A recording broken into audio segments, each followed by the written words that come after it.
Good morning, everyone. Thank you for being here with us. Oh, sorry. It's my great pleasure to be here today. And we have a very special guest, Professor Marian, from Delft University Technology, that I had the opportunity to know in 2015 during the famous Delft Road Safety course. Professor Marian graduated in experimental psychology and received her doctorate at the Leiden University. Her research and education activities focus on the road safety effects of the transport system, with particular interest in road use behavior aspects. Research topics include distraction in traffic, safety of vulnerable road users interaction with road infrastructure, in-vehicle technology, and automated vehicles. She also holds a part-time position at the Norwegian Center of Transport Research. So, Professor Marian, thank you so much for your time. Please, the audience is yours now.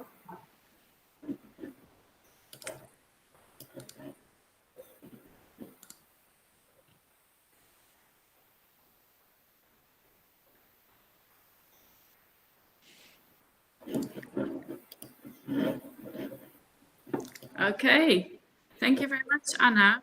Do you see my presentation? Yes. Okay, thank you very much for introducing me. We had some technical problems sharing my screen, and I don't see anything else but my own screen now. But I hope the presentation will be clear. It really illustrates the topic, actually, of my presentation today with automated vehicles and technologically difficult situations. As Anna already told you, we met some years ago during the Delft Road Safety course, which took place in the Netherlands then, and she was attending. So it was really nice that you invited me for this talk today. This is a brief overview of the contents of my presentation today. After an introduction, I will go more into the role of human behavior in automated driving systems. And thereafter, I will go into the interaction of pedestrians and cyclists with automated vehicles in more depth. I will show you some research examples of my own group. But first, this is where I work. It is quite quiet nowadays at the campus in Delft because most people work from home, unfortunately. But you see this single cyclist still going through the campus. I have a few slides to provide you with some information about our university. So these are just some facts and figures. It is quite a large university with around 25,000 students. It's a figure from 2018. You see the number of staff. It's just to give you a global overview. TU Delft has different faculties, and I am working in the civil engineering and geosciences faculty. In that faculty, this is the building, actually, how it looks like. I'm in the Department of Transport and Planning, one of the departments. The Transport and Planning department is a very multidisciplinary group. We have engineers and lots of people with other educational backgrounds. And I fit perfectly well there because I'm a psychologist by background, actually. Really like to work with all people with their different backgrounds in Delft. If we focus a little bit more on the transport and planning department, we are about 150 people in the department. around 40 staff, among which 6 professors and around 80 PhDs and postdocs. So quite a number. And our research and education is organized in the department within labs. And in total, we have 11 labs. I'm director of one of these labs, namely the Traffic and Transportation Safety Lab. You see the picture of the lab here, together with my colleague Hanin Farah. And we carry out research and provide education on traffic safety, infrastructure design, and related subjects. If you are interested, you can find some more information about the lab and the people and projects we do in our lab through the link that you see down below on the slide. And there you find also some more information about the Delft road safety course I just mentioned. This slide also shows the different themes we address in our lab. We work on safety models, road user safety, infrastructure design and safety, vehicle automation and safety. Low and middle income countries is one of the topics, and methods and data. Today, my presentation includes some more in-depth examples of the research we perform in these 2 themes, road users and vehicle automation safety. So I will start now with a brief introduction to automated transport and the role of people, humans, in automated driving. So here is a very simple sketch of the traffic system with the 3 main components in it. When one thinks of automated vehicles, it is the first thing that comes to mind, of course, is the car and vehicle technology. That is an important component, of course, because the technology allows us to make life easier for people, have assistance in driving a car, and perhaps prevent some errors that humans normally do in traditional traffic.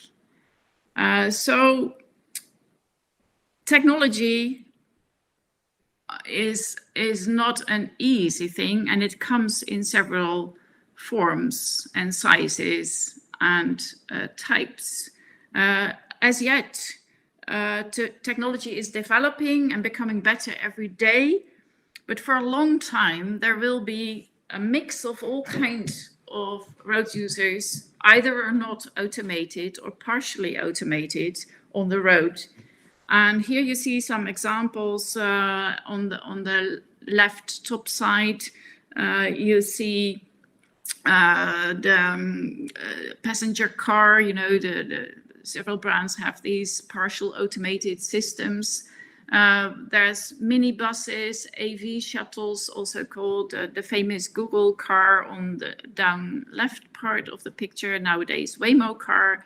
And on the right side, you see an example of truck platooning. So these are trucks that drive in a platoon, and only the first driver is actually monitoring the whole platoon, and the other trucks are connected and follow closely behind one another. So these are all different types of technology that are involved.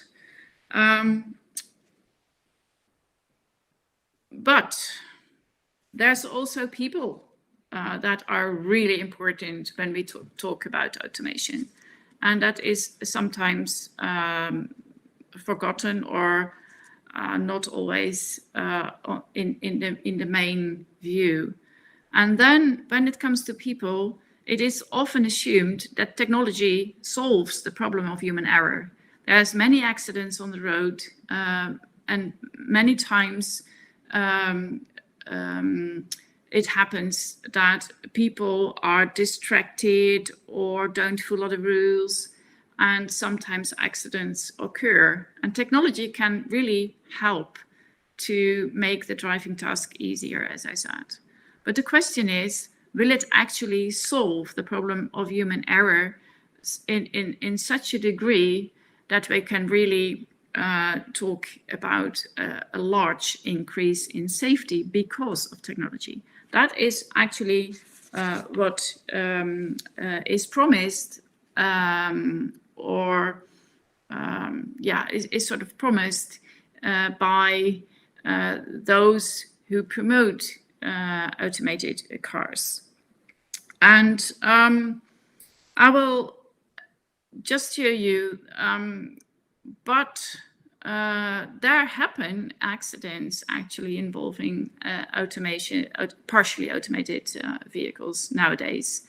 So as yet, the increase in traffic safety is not that clear with the current state of affairs. Well, these are just some screenshots taken from newspapers, and these are actually serious crashes, deadly crashes. How and why did these accidents actually happen?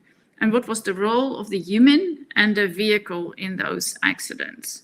That is not always clear-cut, by the way, but in-depth studies performed by, for example, the NTSB in the US clearly illustrate that the automation often promises a little more than is realistic.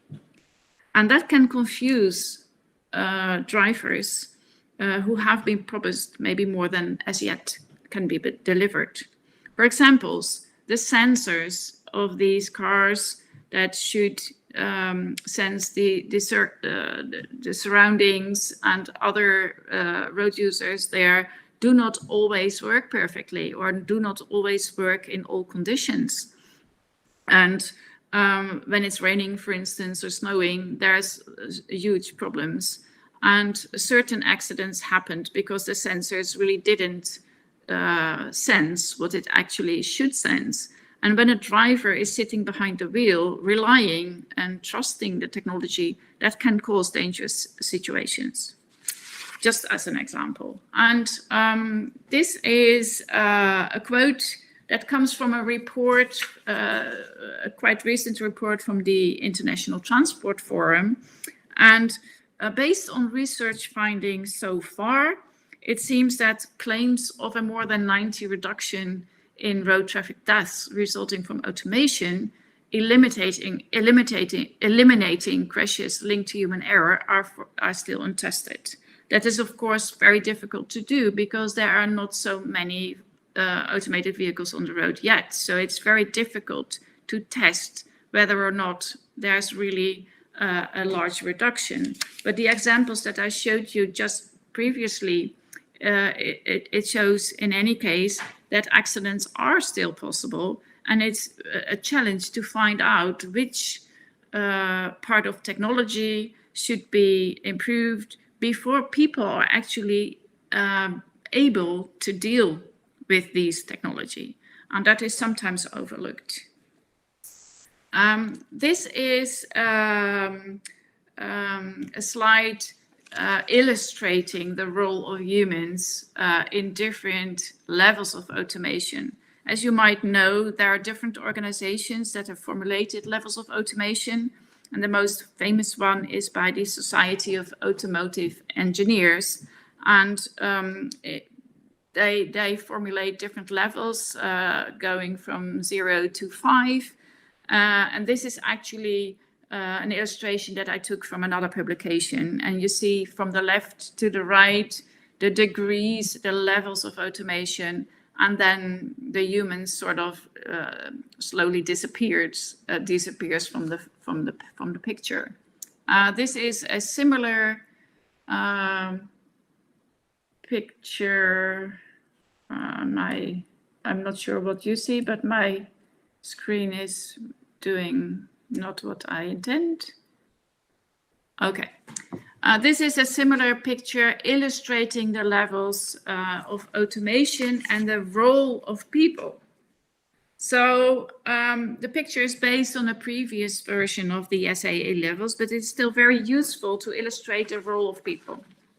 And the letters are very small, too small to read probably, but that is not really needed now. The pictures and icons show that up to level 4, which is high automation, the small person in pink, in blue, I mean, still holds the steering wheel with one hand.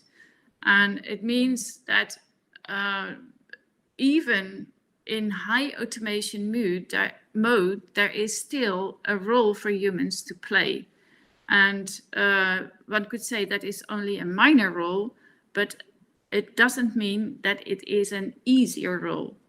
What is happening that the tasks that people are naturally good at are the most difficult to be overtaken by technology. So the technology starts to automate tasks that are not really needed for high order driving in traffic. And the more difficult the task becomes, the better people can do it relative to automation. So even if they have a small task, it is the most difficult task that they have to continue to do. This is another way of showing that, actually. It is a picture taken from my inaugural speech a couple of years ago, and it also shows from left to right the non-automated situation to the fully automated situation. And the fully automated situation, you see this little person with the hands behind his head, driving in traffic, but thinking about totally other things than traffic. He is or she is thinking about the shopping, what he's going to eat tonight, that he's hungry. Maybe every now and then he realizes he is still in traffic, but that is a minor thing. He can do all the other things that is on his mind. That is quite different from the situation we have today. Most people drive in non-automated cars, or maybe some assisted driving, like cruise control or something. But what is on their mind most of the time, and which should be on their mind, is other traffic. They have to deal with traffic lights, cars, rules on the road. In the Netherlands, also lots of cyclists. And every now and then, they can think of something else, so completely different. But what you see now here in the middle is actually the situations we are coming to about, and which will last probably decades. And that is the in-between situation. People driving a car need to switch between automation and non-automation because their car is not capable to fully drive on its own. Every now and then, you have to take over the driving task. And that is very difficult to do. If you drive in a car which drives, say, 90%, say in the future, that is possible, 90% of the time on its own. But 10% of the time, it really has, the task is so complex that the car doesn't know to handle it. And it will ask the driver to take over. And people are not built to be attentive to a very boring task, actually, monitoring your own vehicle, monitoring situations when it maybe doesn't know what to do anymore. So, of course, the driver starts to do other things, and then suddenly a situation comes up, like the ones we've shown in the slide. The sensors didn't notice another car, and suddenly you have to take over in critical situations where there's no time. You have to react very quickly.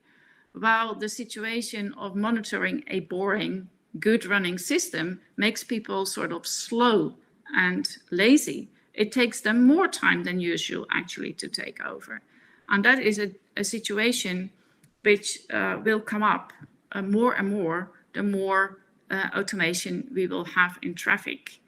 And that is a very almost impossible thing to solve, actually. And it is also, instead of making the driving task easier, one also need additional skills that we do not need now in normal manual driving, because you also have to learn to monitor effectively. You have to learn to monitor your car. You have to learn how to suddenly take over, and you have to learn how to switch to both tasks. So you have to learn a whole new procedure of driving manually interchangeably with letting automation take over. And that also involves, you can imagine, if you do not drive manually so much any longer, your skills deteriorate.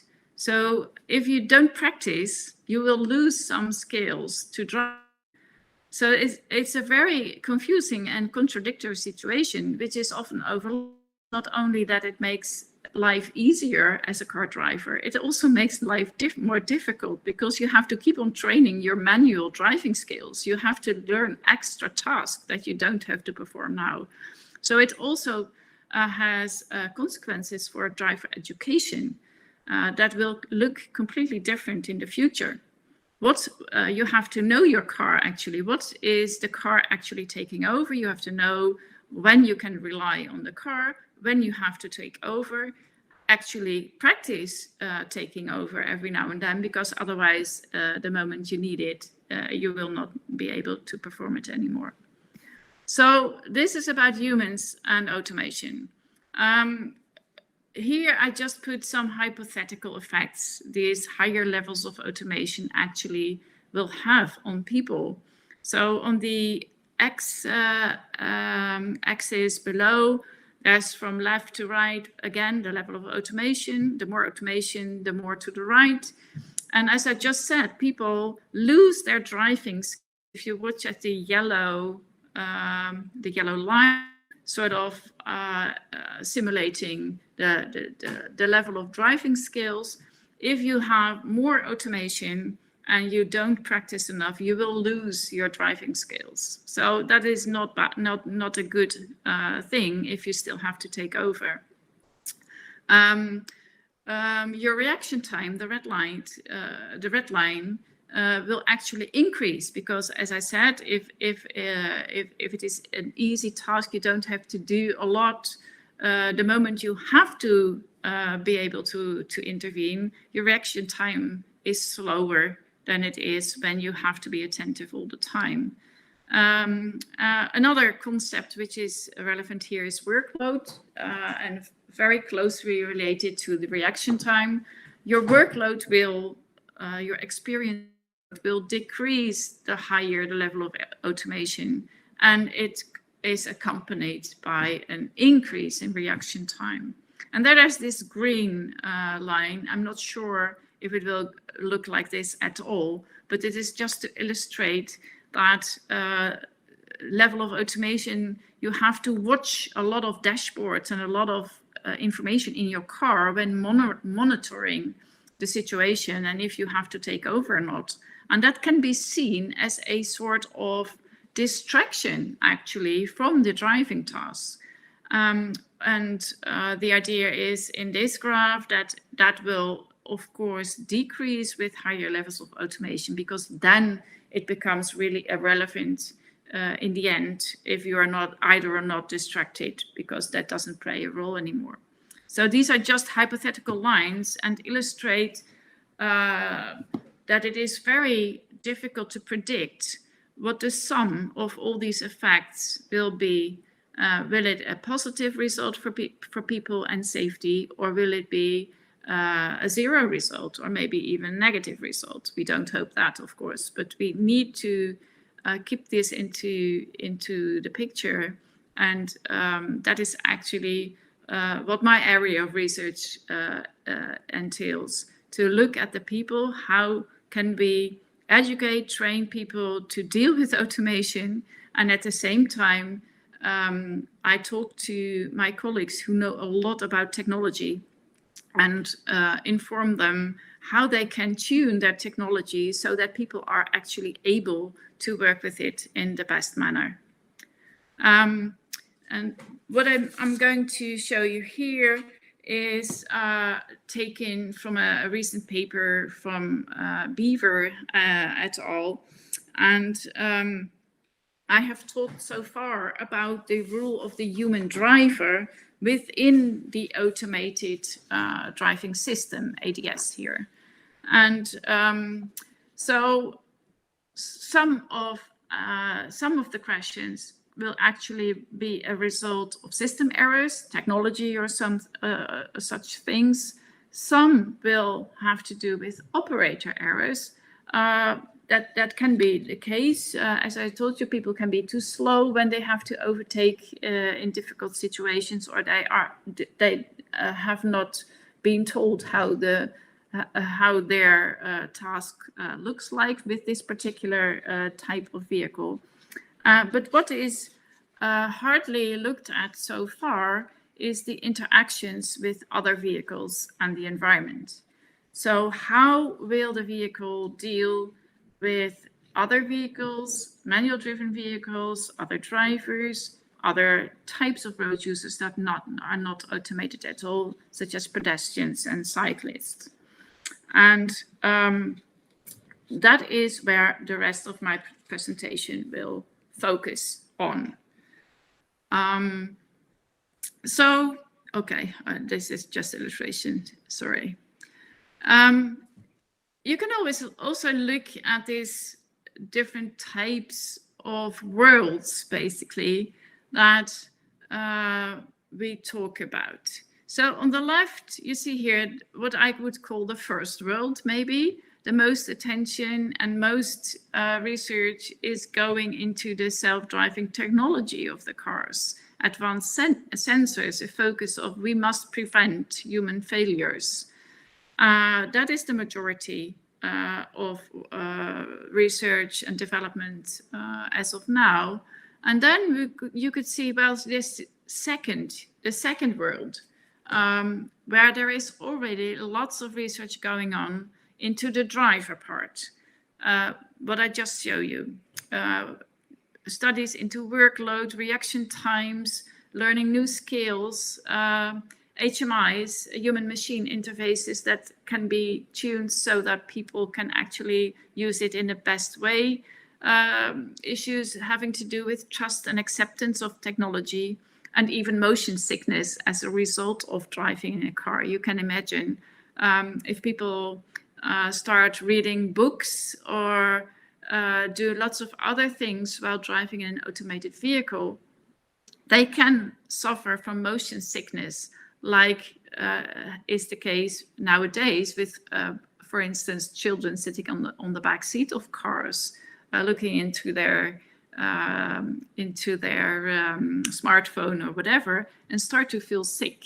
That will probably also be a case in automated vehicles if the design is not tailored to humans. And then there is the third world, actually, so to speak. Those is the group of non-users, the poor pedestrians and cyclists that have no automation yet, and have to deal with this automation coming to them. And this is a research area which is still quite new.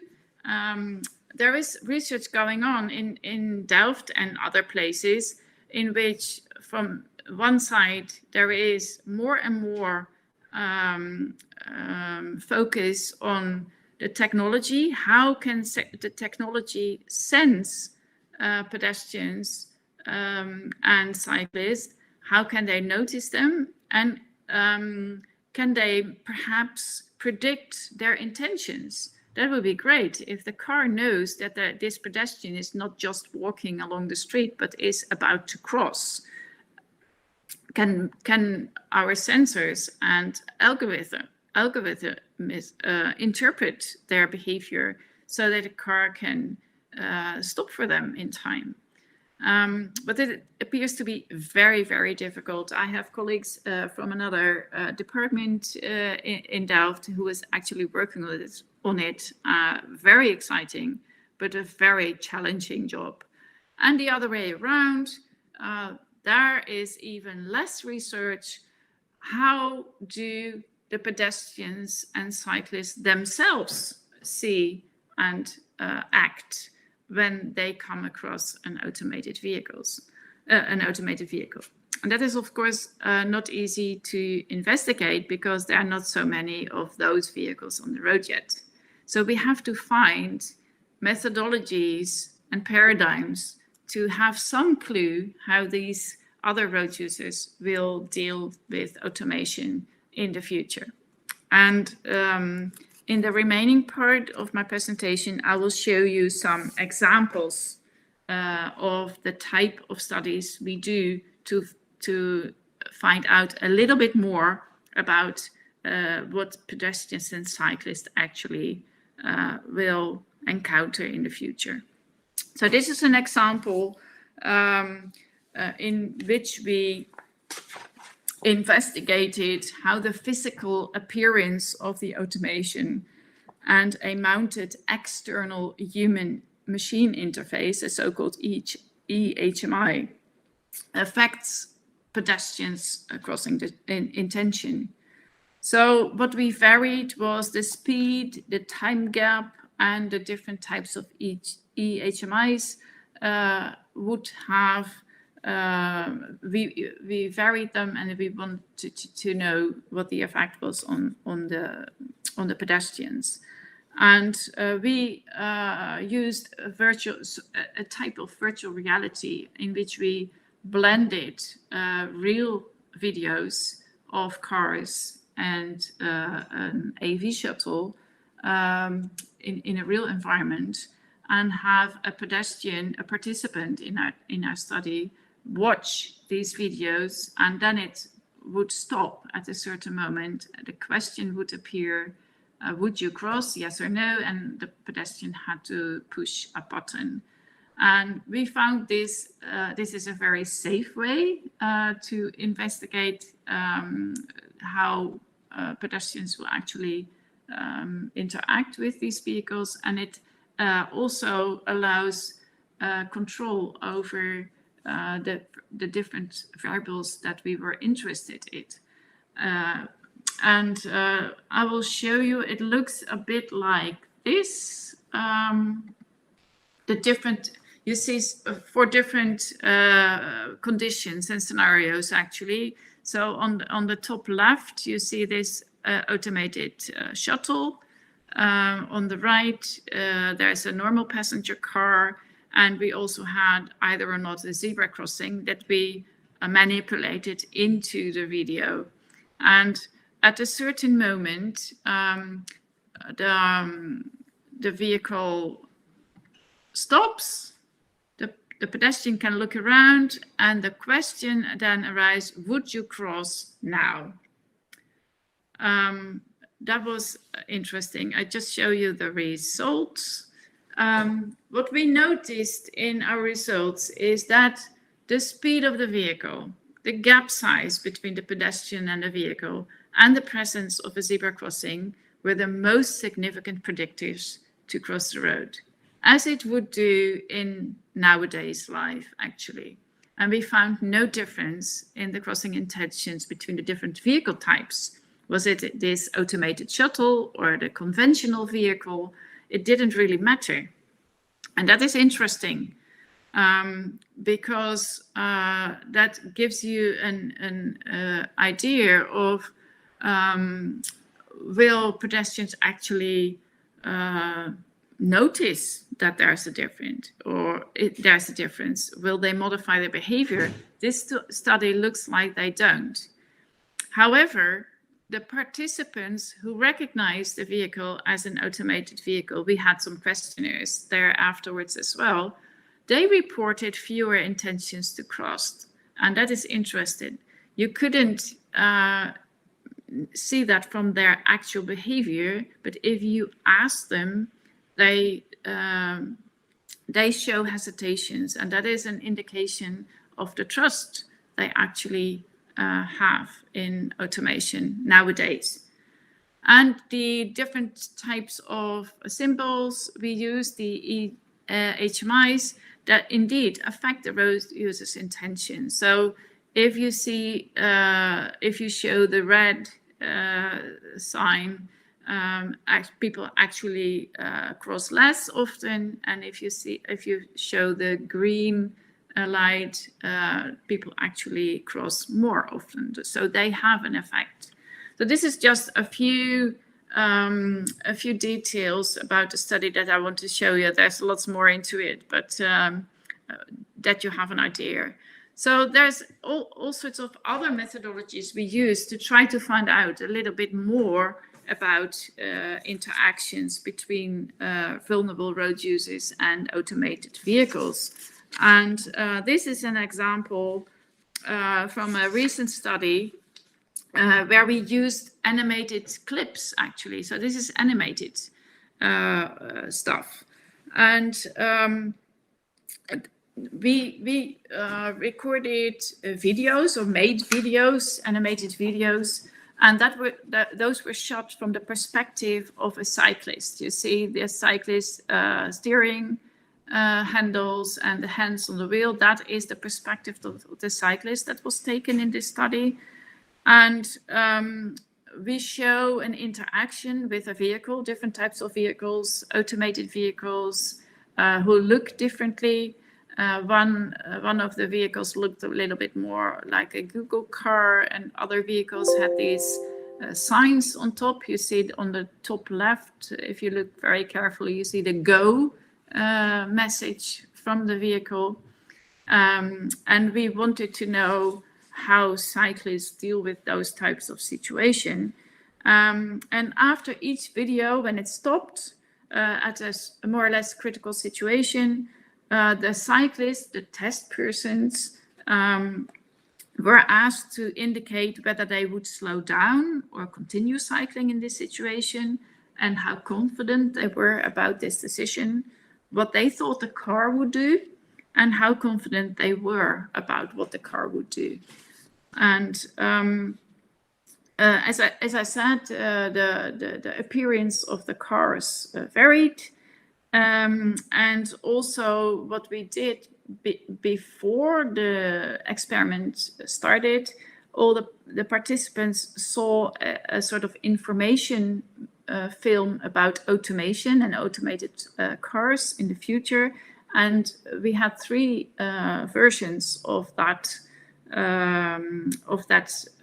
introductory video, which was served as a prime. And one had a very positive tone that automation was coming near, that it would be very safe in the future. One had a more neutral tone, and there was one video that set a more negative scene, so to say. So it questioned technology. It says, well, it will take a long time, and it's not clear yet what the future will like. I'm not so sure if this will be safe.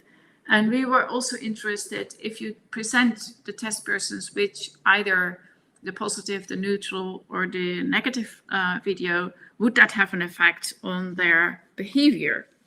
So the next slide shows you just an example of one of the scenes we used. That we had many, but this is one. It shows a very typical Dutch cycling path. The animation, this could be a very real Dutch street, and there's an intersection coming up, and a car comes closer, and there the video stops. And then the participant is asked, what would you do? Would you stop, or would you continue cycling, etc. So this is how it looked like. I just briefly show you this again.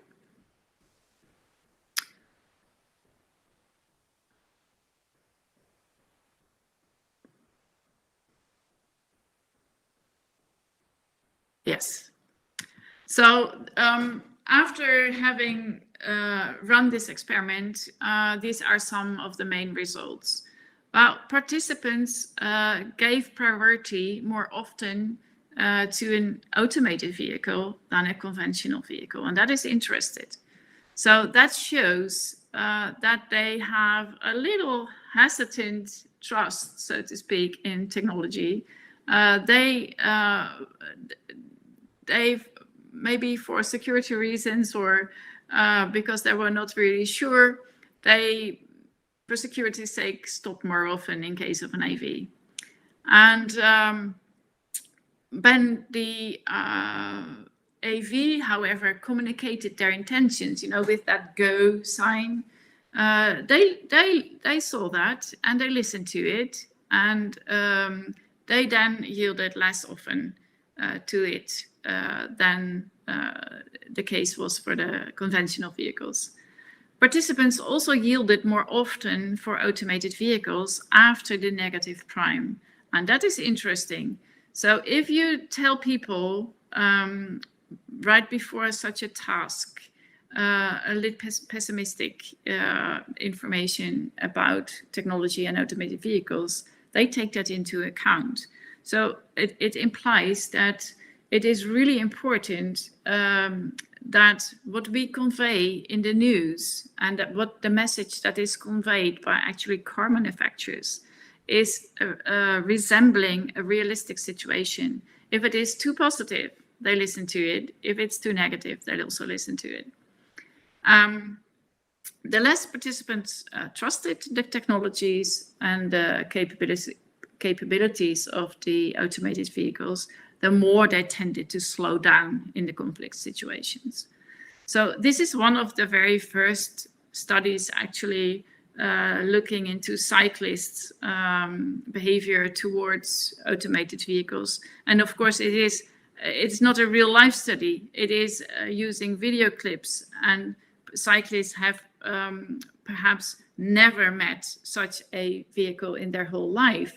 So it is a glimpse and it is a start, but it of course doesn't tell us how it would be with many of those vehicles already on the road and people having learned maybe how to deal with them. The last example I want to show you is a methodology which is called the Wizard of Oz methodology, in which this car, we did this outside to resemble a more realistic situation, perhaps. This is TU Delft premises, where there is a real road where we have this vehicle driven, but it is not a real automated vehicle. It is a fake automated vehicle. We pretend it is like that, and in fact, the passenger sitting next to the driver is driving with a joystick, so we can pretend that the actual driver is doing something else. In this picture, this is one of the conditions we used in the experiment. There is this driver reading a newspaper, and in that sense, we could manipulate different situations. We used different types of vehicles. They looked differently and they had different messages. And we asked pedestrians to stand there. This is one person standing there. We asked them, when would you cross? And they had to indicate that. We also recorded perceived safety and lots of other stuff in question afterward. I have, let me see. These were actually the different appearances of the cars we used. So you see on the top left is the traditional vehicle, which is manually driven, and the person behind the steering wheel is really looking attentive at the road. There is this sort of, we call it a non-recognizable automated vehicle. It is a normal car. It is driven with a joystick, and you see the driver with a newspaper. Top down left, you see the automated vehicle equipped with some amateuristic signs on the hood and the door showing that it was an automated vehicle. or a top, on the bottom right, just a brief message on the top showing that this is a self-driving. Does this actually do something to people? This is the situation. We had cameras recording from different positions. There were cones indicating the distance, so we could do some interesting measurements. Of course, speed was recorded, and we analyzed all pictures in the end. I don't have time to show you all the detailed results, but one of the things that came out of this study is that indeed half of the participants thought that the vehicle was actually sometimes driven automatically. So even this very simple, amateuristic, one could say, manipulations made people believe that they were dealing with a real automated vehicle. What was also interesting and confirms the results from our previous studies, that the critical gap, the distance between the vehicle and the pedestrians, and the self-reported level of stress show no statistically significant differences between the vehicle conditions. People seem to have this built-in motor program or schema that when a car approaches them, they start crossing in front of it in a certain manner, regardless of the type of vehicle that it is about. And it is also interesting that nevertheless, most participants report they did perceive differences in vehicle appearance and reported to have been influenced in their decision to cross. We couldn't measure that from the objective recorded situations. There was no differences between their behavior in case of automation or a conventional car, but they reported to have seen differences, and they think they had adjusted their behavior on the safe side, similar to our previous experiments. So this is what I just wanted to show as a sort of glimpse of the research that my group is doing in Delft on this topic. And it is all looking into the future because we really want to have an idea how people will interact with them, so we can inform the developers of technology, and so they can take into account how cyclists and pedestrians will actually deal with their products and make it safer from the start, instead of experiencing it only when it comes on the road. Of course, there is one component that is really important as well, but that will be another talk. I would say not today. And the final picture I want to show you is this. This is a little bit of a joke, but with a serious undertone. It is made by an artist, and the work is called Autonomous Trap. And what you see is a car sitting in the middle of a parking lot, and it has been surrounded by this magic circle. In the language of road markings, the dotted white lines on the outside say, please come in. And when you actually drive into that circle, the continuous markings on the inside tell that you never can get out again. So it is a funny picture, but it is important for automated vehicles to have an infrastructure and markings that their sensors and the car can understand, and that will not lead to situations like this. But again, this will be in a future talk, not today. So to conclude, my main messages are actually human behavior and control remain important even in automation. And it is very important to include behavioral factors and preferences in automated driving research. Of course, we need to do this in an interdisciplinary manner. We need to collaborate with technology, with people making infrastructure, with policymakers and behavioral scientists to make the best out of it and to actually gain safety instead of perhaps losing it. What is clear from the research available today is that there are very complex combined effects on behavior with increasing automation levels, and that even new driving skills are needed in the future. So that means that road user education, training and testing need to be sort of reinvented and tailored to the new automated vehicles that are coming onto the market. And last but not least, we should include the perspective of non-automated road users in our work, such as pedestrians and cyclists. They must have correct expectations of what automation can and cannot do to be able to interact safely with automation. So thank you very much for attention. These are just references, and this concludes my presentation today. Okay, Marian. Thank you so much for your very interesting and very didactic presentation. I also thank you for sharing your experience and your expertise in this subject.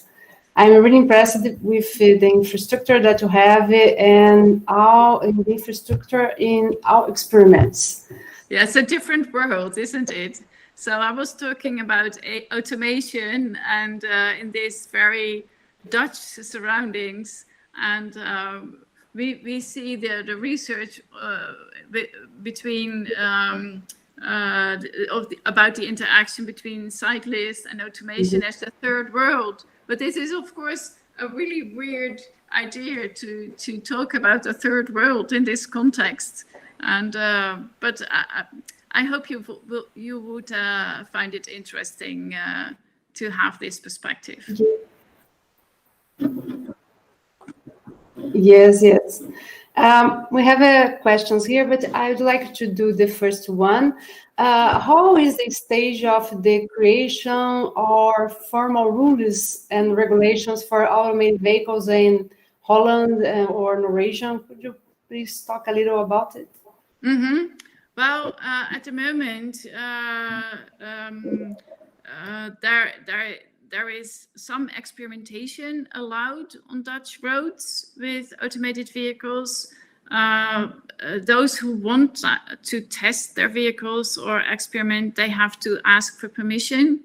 There is a special, the ministry have allowed in special situations that is possible. For example, in the beginning of my presentation, I showed you this truck platooning picture, and there have been experiments on the real road, on the real highways with truck platoons, but it was in a controlled manner, but it delivered valuable data.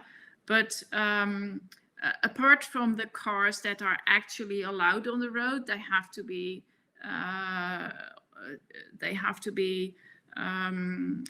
tested, and they have to have permission, like the Tesla cars or the automated versions of Volvo or other brands. Then they are allowed on the road, but those are partially automated cars. We don't have any fully automated cars on Dutch roads at the moment. They are not allowed. Okay, thank you. We have some questions here. The second one from Samuel Marks. Good morning. In the first experiment, how could participants recognize the vehicle as automatic?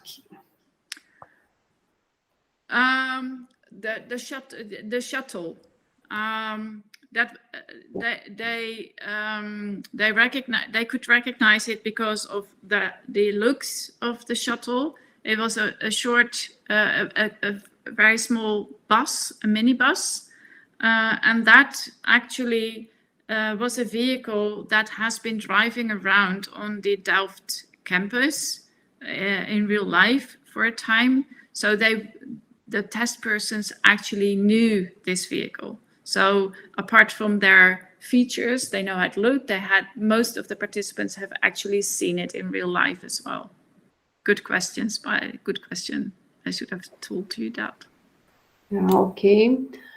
More one from Gustavo Santos. Based on research with cyclists, do you think a public campaign for vulnerable road users regarding a healthy relations between them and autonomous vehicle could be reduce accidents? Oh, that is a difficult question.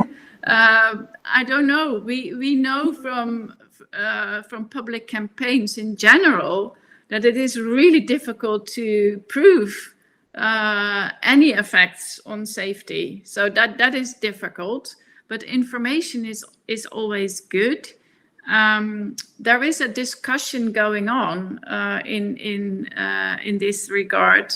Who should be responsible for the safety of cyclists? Actually, in this case, should the cyclist be responsible to look around carefully and notice that it is an automated vehicle and maybe not trustworthy?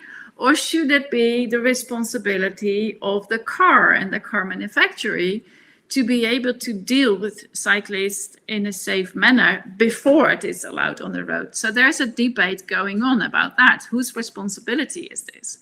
And I could say from a human factors perspective, it seems not the best way to just tell cyclists, well, you have to watch out better, okay?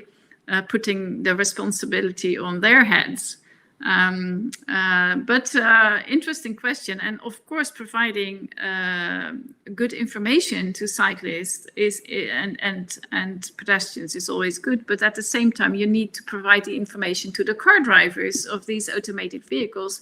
Watch out, there may be cyclists and pedestrians on the road and your car might not be able to handle them. Watch out, you are responsible still as a driver in your partially automated car. But good question as well. Yeah. Okay. Also from Gustavo, he thank you for the presentation. And another question is about the infrastructure requirements for CAI level 4+ autonomous vehicle implementations. Could you speak a little about the infrastructure requirements, the main topics for infrastructure for autonomous vehicle? Mm-hmm. That is an area on its own, which I didn't talk about. But it is clear that the sensors that are used today in cars that are partially automated and use these sensors, that clear markings are really important. So it is already shown if it's snowing or raining heavily, it is much more difficult for the car to be able to stay on the road. And in that regard, it will need adaptations to the infrastructure to ascertain that the sensors actually can read the information in the correct manner. At the same time, you still want the infrastructure to be clear and usable for all other road users that do not have automated cars.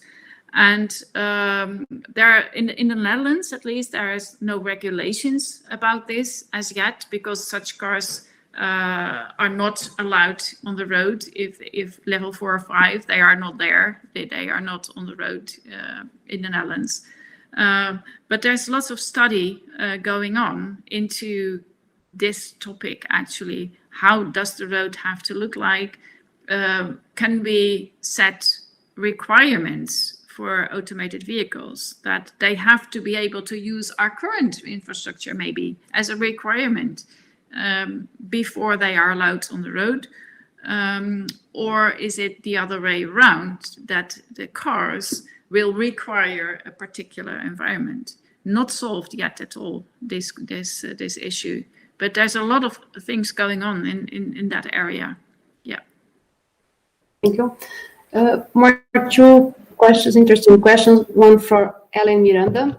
Consider the experiment performed with cyclists do you think the hesitation of participants in related with the existence of social interactions, eye contact, how to handle with this problem?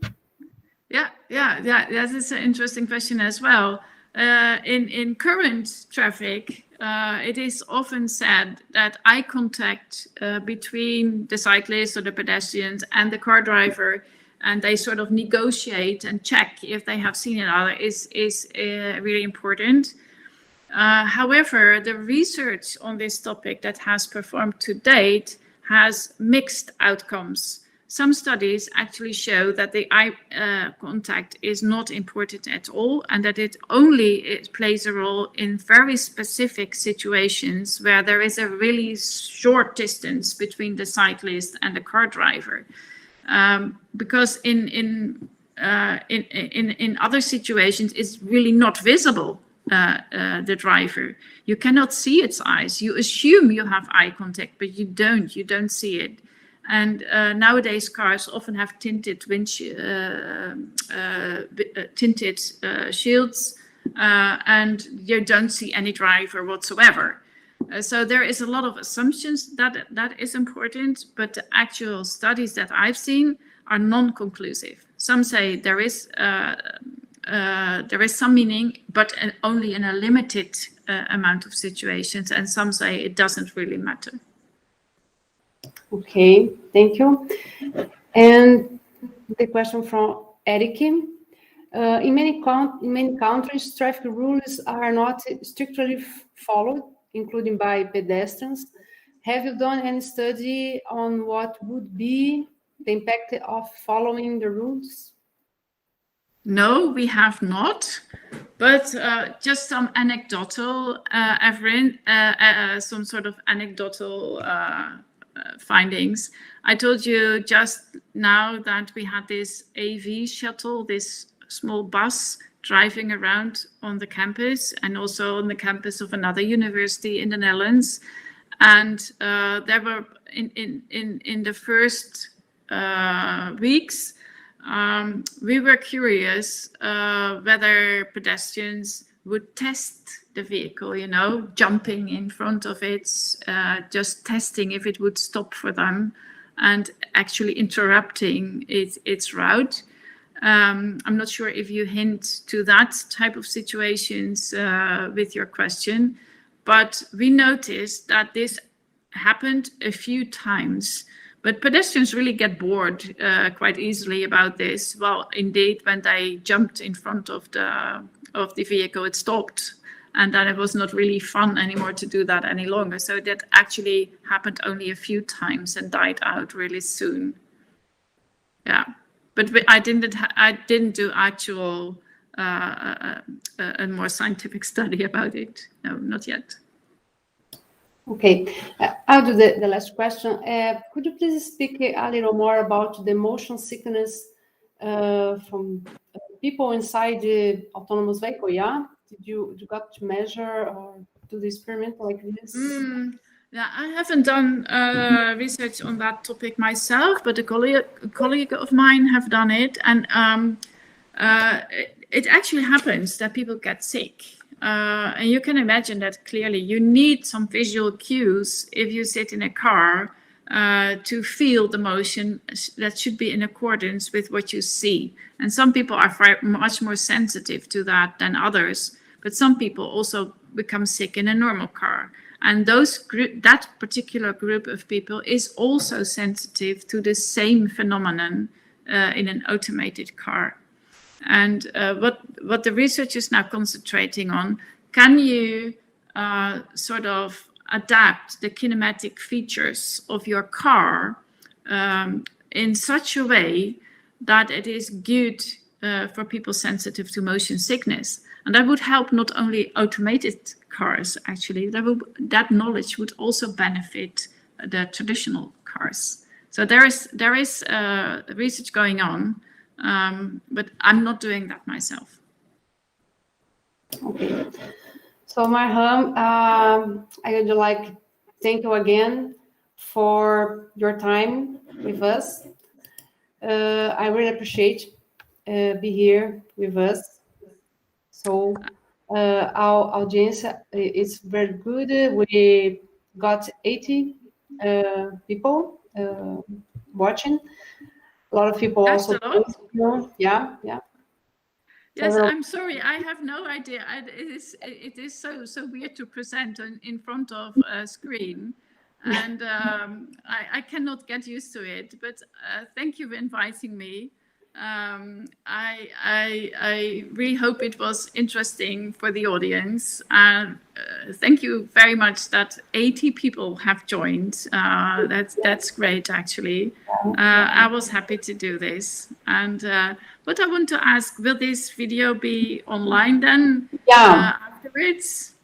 Yeah, you'll be recorded in YouTube. I will send to you the link, okay. And if you like to see or share with someone, you can do also. Okay. Well, Okay, please. Okay. Yeah. Thanks again, and good luck with the remainder of all your interesting lectures in this symposium. Okay. Okay. Happy to do this. Bye-bye. Bye. Thank you, Marian. Thank you.